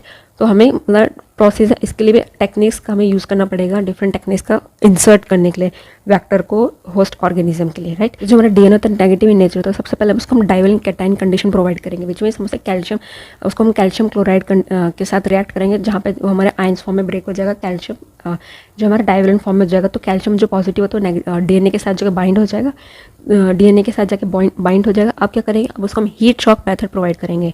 हीट शॉक मेथड के थ्रू हम उसे ट्रीट करेंगे। हीट शॉक मेथड में क्या होता है, उसको हम आइस देंगे, मतलब आइस पे रखेंगे, फिर उसको सडनली एकदम से हाई टेम्परेचर 42 डिग्री सेल्सियस पे हम उसे ट्रांसफ़र करेंगे, फिर सडनली इसको आइस पे शिफ्ट करेंगे, फिर हम उसको हाई टेम्परेचर पे शिफ्ट करेंगे, फिर आइस, फिर हाई टेम्परेचर, फिर आइस, फिर हाई टेम्परेचर पे, इस तरीके से हम उसे शिफ्ट करेंगे। तो जब हम इस तरीके से शिफ्ट करेंगे तो जो हमारा बैक्टीरिया है उसके जो सेल वॉल है, उसके जो हमारे बैक्टीरिया है उसके जो सेल वॉल है, उसके जो पोर्स जो प्रेजेंट होते हैं वो ओपन होने लगते हैं, श्रिंक होने लगते हैं, ओपन होते हैं, श्रिंक होने लगते हैं। हीट शॉक मेथड प्रोसीजर के थ्रू जैसे ही बैक्टीरिया के वॉल के पोर्स ओपन होते हैं तो ये जो हमारा डीएनए है, नेगेटिव डीएनए जो है उसके अंदर एंटर कर जाता है, राइट। तो इस तरीके से क्या, वहीं पे अगर हमें एनिमल सेल के अंदर हमारा वेक्टर इंसर्ट करना है तो हम माइक्रो इंजेक्शन का यूज़ करते हैं। डायरेक्ट माइक्रो इंजेक्शन के थ्रू हम न्यूक्लियस के अंदर जो हमारा वेक्टर है उसको इंसर्ट कर देते हैं। अगर हम प्लांट सेल की बात करें तो प्लांट सेल में हम बायोलिस्टिक गन या जीन गन का इस्तेमाल करते हैं। प्लांट सेल्स में अगर हमें इंसर्ट करना हमारे प्लाज्मिड को या होस्ट को वेक्टर को इंसर्ट करना है तो वहाँ पर हम जीन गन या बायोलिस्टिक गन का इस्तेमाल करते हैं। इसमें अगेन हम जैसे हमारा डीएनए जो है नेगेटिव होता है तो इसमें हम गोल्ड या टंगस्टन पार्टिकल्स का यूज़ करते हैं। गोल्ड और टंगस्टन जो होते हैं पॉजिटिव इन नेचर होते हैं तो ये हमारे डीएनए के साथ बाइंड हो जाते हैं और जब जीन गन या बायोलिस्टिक गन के साथ हम शूट करते हैं तो हमारे प्लांट सेल के अंदर एंटर कर जाते हैं। तो इस तरीके से जैसे हमारा वेक्टर जो है प्लांट सेल के अंदर एंटर कर दिया, फिर उसको वहाँ पर पर्टिकुलर डिजायर्ड सिचुएशन इन्वायरमेंट मिल गया, सूटेबल इन्वायरमेंट मिल गया, तो फिर वहाँ पे सेल्फ रेप्लिकेशन प्रोसेस स्टार्ट कर दो। इस तरीके से हमारा complete recombinant DNA technology process देखने को मिलता है, ठीक है। यहाँ तक बात क्लियर हो गई है। अब एक बार फिर से हम देख लेते हैं कि जो बेसिक हमारा प्रोसीजर था रिकॉम्बिनेंट डीएनए का, जल्दी से देख लेते हैं क्या है था। सबसे पहले हमने क्या किया, डिजायर्ड डीएनए अपना आइसोलेट किया, उसके लिए हमने वेक्टर लिया, ठीक है। वेक्टर जैसे हम क्या लेते हैं प्लाज्मिड लिया, हमारा डिजायर्ड डीएनए वेक्टर प्लाज्मिड जो है उनमें हमने सेम रेस्ट्रिक्शन एंडोन्यूक्लियस दे जो कि दोनों को कट करेगा, फिर सेम रेस्ट्रिक्शन एंडोन्यूक्लियस दे जो उन्हें कट करेगा, फिर हमने जेल इलेक्ट्रोफोरेसिस के थ्रू ने रन किया सो दैट जो हमारी स्पेसिफिक सीक्वेंस जो कट हो गई है उसको हम आइसोलेट कर सके और फिर उसको फर्दर हम लाइगेज एंजाइम के थ्रू लाइगेट कर सके यानी ज्वाइन कर सके, फिर उस लाइगेज ज्वाइन कर सके और ज्वाइन होने के बाद हमारा रिकॉम्बिनेंट डीएनए यानी rDNA बन के रेडी हो जाता है। ठीक है, फिर उस रिकॉम्बिनेंट डीएनए को हम फर्दर होस्ट ऑर्गेनिज्म में ट्रांसफर कर देते हैं, ट्रांसफॉर्मेशन कर देते हैं उसका, और फिर वहाँ पे वो सीटेबल इन्वायरमेंट जैसे उसको मिलता है तो जो हमारा वेक्टर है वहाँ पे सेल्फ रेप्लिकेशन प्रोसेस स्टार्ट करता है और जो हमारा डिजायर्ड सीक्वेंस है उसके प्रोडक्ट फॉर्मेशन इनिशिएट कर देता है। तो इस तरीके से हमारा पूरा रिकॉम्बिनेंट डीएनए प्रोसीजर होता है। देखने को जो हमारा रिकॉम्बिनेंट डीएनए है rDNA टेक्नोलॉजी है उसमें कुछ हमें एडिशनल प्रोसीजर्स का भी यूज़ किया जाता है। जैसे आता है आइसोलेशन ऑफ जेनेटिक मटेरियल, हमने अपना सेल तो ले लिया पर्टिकुलर सेल की, इस सेल से हमें उसका जेनेटिक मटेरियल आइसोलेट करना है। तो ये हमारा सेल है, सेल की सबसे पहले हमें क्या करना है, इस सेल की सेल वॉल को ब्रेक करना है। अगर आपने जो सेल बैक्टीरिया लिया है तो बैक्टीरिया की सेल वॉल जो हमें लाइसोजाइम एंजाइम लेना होगा उसके सेल वॉल को ब्रेक करने के लिए। अगर आप प्लांट सेल ले रहे हो तो सेलुलेज एंजाइम लेना पड़ेगा, फंगस ले रहे हो तो काइटिनेज एंजाइम लेना पड़ेगा उसकी सेल वॉल को ब्रेक करने के लिए। अब सेल वॉल ब्रेक हो गई, अब अगर हमारा आगे हम फर्दर ब्रेक डाउन करना है, अगर हमारा RNA है उसको ब्रेक करने के लिए हम राइबोन्यूक्लियस एंजाइम लेंगे, उसी तरीके से जो हमारा प्रोटीन है उसका ब्रेक डाउन के लिए हम प्रोटीएज एंजाइम लेंगे। तो एट लास्ट हमारा सब ब्रेक डाउन हो गया। अब हमें क्या चाहिए, हमें सिर्फ डीएनए चाहिए उसका। ठीक है, राइट। अब हमारा पर्टिकुलर डीएनए बचा और ये सारे हमारे जो ब्रेक डाउन मॉलिक्यूल्स हैं, सब्सटेंस है, वो सब प्रेजेंट है उसके अंदर। ठीक है, तो अब हम इस सॉल्यूशन में क्या कर देंगे, चिल्ड इथेनॉल डाल देंगे। ये जो पर्टिकुलर सॉल्यूशन हमारा जो था, अब इसमें हम चिल्ड इथेनॉल डालेंगे। तो जैसे हम चिल्ड इथेनॉल डालेंगे तो जो हमारा डीएनए है वो सेटल डाउन जगह क्लॉट फॉर्म कर लेगा, सेटल डाउन होगा और उसको हम प्यूरीफाइड डीएनए को हमारा जो है उसको हम आइसोलेट कर लेंगे। ठीक है, जो हमारा प्यूरीफाइड डीएनए है चिल्ड इथेनॉल डाल के हम उसको आइसोलेट कर लेंगे। फिर प्यूरीफाइड डीएनए उसको हमने आइसोलेट किया, फिर उसको हम रेस्ट्रिक्शन एंडोन्यूक्लियस के थ्रू कट कर देंगे। रेस्ट्रिक्शन एंडोन्यूक्लियस के थ्रू हम जो कट करेंगे तो फ्रेगमेंट्स में हो जाएगा कट, तो पर्टिकुलर फ्रेगमेंट्स में हमारी डिजायर्ड फ्रेगमेंट कौन था, अब हमें वो आइसोलेट करना है। अगेन हम एक प्रोसीजर यूज करते हैं जिसे हम बोलते हैं जेल इलेक्ट्रोफोरेसिस। क्या बोलते हैं, gel electrophoresis. Gel electrophoresis again एक ऐसी टेक्निक है जिसके थ्रू हम डीएनए फ्रेगमेंट्स को सेपरेट आउट करते हैं। ठीक है, जेल इलेक्ट्रोफोरेसिस में एगरोल जेल यूज किया जाता है। यहाँ पे हमारी वेल्स होती है, इन वेल्स में हम जो हमारा डीएनए सॉल्यूशन होता है वो फिल कर देते हैं। डीएनए हमारा नेगेटिव होता है तो अब ये नेगेटिव टू पॉजिटिव मूव करता है, इसमें हम यहाँ पे इलेक्ट्रिक करंट जो है सप्लाई करते हैं। ठीक है, तो जैसे इलेक्ट्रिक करंट सप्लाई करते हैं तो ये पॉजिटिव की तरफ मूव करते हैं, तो अकॉर्डिंग टू देयर डेंसिटी, तो जो लाइट वेट डीएनए स्ट्रैंड्स जो होती है वो हाई फास्ट मूव करती है और जो हैवी वेट स्ट्रैंड्स होती है वो स्लोली मूव करती है। ठीक है, इस तरीके से ये आपको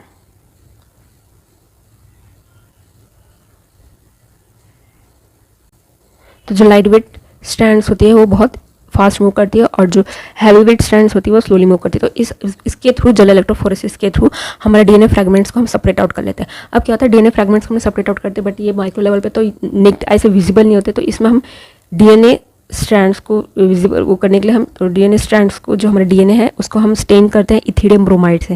उसको हमने इथिडियम ब्रोमाइड से स्टेन किया, फिर हमने यूवी एक्सपोजर दिया और फिर यूवी एक्सपोजर के थ्रू हमारे ब्राइट ऑरेंज बैंड्स हमें विजिबल होते हैं। उसके थ्रू हम उन्हें जो हमारे स्पेसिफिक डिजायर्ड सीक्वेंस है उसको हम आइसोलेट कर लेते हैं और फिर इसको हम आइसोलेट किया, फिर हमने जो हमारा वेक्टर है उसके साथ हम उसका लाइगेज करा देते हैं। लाइगेज करा के हमारा रिकॉम्बिनेंट डीएनए बन गया। रिकॉम्बिनेंट डीएनए बन के हम होस्ट ऑर्गेनिज्म ऐड कर देते, राइट। इस तरीके से ये चीज़ हो गई। हमारा जो डिजायर्ड सीक्वेंस है उसके हम क्या करते हैं, मल्टीपल कॉपीज जनरेट कर सके ताकि हम उसको काफ़ी टाइम में उसको यूज़ कर सकें, हमारे पास पर्टिकुलर सीक्वेंस का बैकअप रहे, राइट। तो जो प्रोसीजर है जिसके थ्रू हम मल्टीपल कॉपीज जनरेट करते हैं किसी पर्टिकुलर डीएनए सीक्वेंस की, उस प्रोसेस को हम बोलते हैं PCR यानी पॉलीमरेज चेन रिएक्शन। ठीक है, तो पॉलीमरेज चेन रिएक्शन जो है इसमें मेन 3 स्टेप्स होते हैं, डीनेचुरेशन, एनेलिंग एंड एक्सटेंशन। इसमें क्या होता है, सपोज ये हमारी पर्टिकुलर डीएनए फ्रेगमेंट सीक्वेंस है, डिजायर्ड डीएनए सीक्वेंस है। सबसे पहले इसका होता है डीनेचुरेशन। डीनेचुरेशन कहता है हम हाई टेम्परेचर पे, हीट पे इसको क्या करते हैं, डबल स्ट्रैंड्स को हम सेपरेट आउट करते हैं। जो हमारी डबल स्ट्रैंड डीएनए इसको सेपरेट आउट करते हैं, वो हमारा डीनेचुरेशन प्रोसेस होता है। फिर थोड़ा सा टेम्परेचर कम करके उसमें प्राइमर्स ऐड करते हैं। प्राइमर क्या करते हैं, डीएनए सीक्वेंस सिंथेसाइज करती है, हमारी कॉम्प्लीमेंट्री डीएनए सीक्वेंस फॉर्म करते हैं। क्या होगा, जो हमारा डीएनए पॉलीमरेज है प्राइमर्स की हेल्प से रेप्लिकेशन प्रोसेस जो है वो इनिशिएट करेंगे। ठीक है, ये चीज़ क्लियर हो गई। तो यहाँ पे जो हम डीएनए पॉलीमरेज यूज़ करते हैं वो स्पेसिफिकली टैक पॉलीमरेज यूज़ करते हैं। जो यहाँ पे हम डीएनए पॉलीमरेज यूज़ कर रहे हैं पॉलीमराइजेशन के लिए, वो हम टैक पॉलीमरेज यूज़ करते हैं। प्लस इसमें हम डीऑक्सी न्यूक्लियोटाइड्स ऐड कर रहे हैं, तो उससे हमारे क्या हो जाएगा, बोथ दोनों स्ट्रैंड्स हमारे कॉम्प्लीमेंट्री स्ट्रैंड्स जो है वो फॉर्म होंगी, ठीक है। थर्ड स्टेप हमारा क्या हो जाता है, एक्सटेंशन। एक्सटेंशन में क्या होता है कि प्राइमर से हमारा डीएनए टैग पॉलीमरेज जो है ज्वाइन हो जाएगा और हमारी दोनों स्ट्रैंड्स को जो है दोनों स्ट्रैंड्स की सिंथेसाइज स्टार्ट कर देगा। इस प्रोसेस स्टेप को हम बोलते हैं एक्सटेंशन। तो इस तरीके से एक डीएनए मॉलिक्यूल से हमारे यहाँ पे 2 डीएनए मॉलिक्यूल्स बन गए। अब अगेन क्या करते हैं, सेम प्रोसीजर को हम 30 साइकिल्स रिपीट करते हैं। उससे हमारे क्या होता है, एम्पलीफाइड यूनिट्स, मतलब जितनी नंबर ऑफ हमें यूनिट्स, जितनी नंबर ऑफ कॉपीज हमें जनरेट करनी है उतनी नंबर ऑफ साइकिल्स हमें उतनी बार हम इस प्रोसीजर को रिपीट करते हैं, उतनी बार हम इस प्रोसीजर को रिपीट करते हैं। तो पीसीआर में 3 मेन रिएक्शंस हमारे होते हैं, 3 मेन स्टेप्स होते हैं। सबसे पहले हम जो डीएनए का हमारा डबल स्ट्रैंड है उसको सेपरेट करते हैं, डीनेचुरेशन करते हैं, फिर हम उसमें प्राइमर ऐड करते हैं, डीएनए टैग पॉलीमरेज या डीऑक्सीन्यूक्लियोटाइड्स ऐड करते हैं, एनालिक प्रोसेस होता है, फिर उसका एक्सटेंशन प्रोसेस होता है, ठीक है। तो ये चीज़ क्लियर हो गई। इस तरीके से हम एम्पलीफाइड यूनिट्स जो है जनरेट करते हैं स्पेसिफिक डीएनए सीक्वेंस की। ये तो यहाँ तक बात क्लियर है। तो इस तरीके से हमारा पूरा रिकॉम्बिनेंट डीएनए टेक्नोलॉजी प्रोसेस जो है कंप्लीट होता है। तो यहाँ पे हम पर्टिकुलर कोई जो भी हमारा डिज़ायर्ड जीनोम है, जो भी हमारा डिज़ायर्ड सीक्वेंस है जो हम चाहते हैं कि पर्टिकुलर ऑर्गेनिज्म में इंसर्ट करना, कि सो दैट वो पर्टिकुलर कैरेक्टर ये ऑर्गेनिज्म एक्सप्रेस करे या शो करे, तो उसके लिए हम रिकॉम्बिनेंट डीएनए टेक्नोलॉजी का इस्तेमाल करते हैं। यहाँ तो बात क्लियर। अब ये जो प्रोसेस हम यूज़ करते हैं, जो रिकॉम्बिनेंट डीएनए टेक्नोलॉजी, हमें लार्ज स्केल पे करते हैं, सो दैट कि हमें लार्ज स्केल पे इसका प्रोडक्ट जो है ऑब्टेन हो। ऐसा तो नहीं कि हम अभी इतना टफ प्रोसेसर है, इतना डिफिकल्टी टाइम कंज्यूमिंग प्रोसेस है, तो ऑब्वियसली हम इसको जो हमारा इसका प्रोडक्ट है हम लार्ज स्केल पे इसको जो भी हमारे प्रोसेसर हम इसको लार्ज स्केल पे प्रोड्यूस करते हैं, सो दैट हमारा जो प्रोडक्ट होगा वो लार्ज स्केल पे फॉर्म हो। तो उसके लिए लार्ज स्केल पे ये इस तरह के पूरे प्रोसीजर को टेक प्लेस कराने, तो ऐसे टैंक्स होते हैं। तो एक पूरा सेटअप रहता है जिसे हम बोलते हैं बायो रिएक्टर्स। तो बायो रिएक्टर्स ऐसे पर्टिकुलर सेटअप्स होते हैं जहाँ पे हम लार्ज स्केल पे प्रोडक्ट्स, मतलब रिकॉम्बिनेंट डीएनए टेक्नोलॉजी, जहाँ पे हम रिकॉम्बिनेंट डीएनए टेक्नोलॉजी इस तरह का पूरा प्रोसेस रन करते हैं, राइट। तो जो हमारे बायो रिएक्टर्स हमें 2 तरह के देखने को मिलते हैं। सिंपल स्टिर्ड टैंक, जिसमें क्या होता है, सिंपल स्टिर्ड टैंक जिसमें हम एनारोबिक कंडीशन में ये पूरा प्रोसीजर कंडक्ट कर रहे हैं, तो इसमें क्या होता है, बबल्स प्रोड्यूस नहीं होते हैं। दूसरा होता है हमारा स्पार्स स्टिर टैंक, इसमें क्या होता है, ये एरोबिक कंडीशंस में है पूरे प्रोसीजर जो हम टेक प्लेस कर रहे हैं, इसमें क्या होता है, बबल्स प्रोड्यूस होते हैं, ठीक है। ये हो गया हमारे bio reactors. Bio reactors generally क्या होते हैं, लार्ज स्केल पे हमें प्रोडक्ट्स प्रोड्यूस करने थे, तो उस तरह का पूरा एक सेटअप रेडी करते हैं, सेटअप प्रोवाइड करता है। लास्ट हमारा हो जाता है डाउनस्ट्रीम प्रोसेस। लास्ट स्टेप होता है हमारा डाउनस्ट्रीम प्रोसेस। अब हमारे पास पूरा हमारा प्रोडक्ट फॉर्म हो गया, फाइनल हमारा एंड प्रोडक्ट फॉर्म हो गया उस पर्टिकुलर डिजायर्ड जीन से, जिसका हमने इंसर्शन कराया पहले डीएनए, जिससे हमने रिकॉम्बिनेंट डीएनए बनाया, फिर उसको हमने होस्ट ऑर्गेनिज्म में ट्रांसपोर्ट किया, ठीक है। तो उसने फिर वहाँ पे जाके पर्टिकुलर लार्ज स्केल पे हमारा प्रोडक्ट जो है प्रोड्यूस किया। अब हमें क्या करना है, उस प्रोडक्ट को सेपरेट करना है और उसको प्यूरीफाई करना है, ठीक है। तो वो जो प्रोसेस है, तो डाउनस्ट्रीम प्रोसेस हम लगाते हैं। तो डाउनस्ट्रीम प्रोसेस हमारा जनरली क्या होता है, सेपरेशन एंड प्यूरिफिकेशन होता है, ठीक है।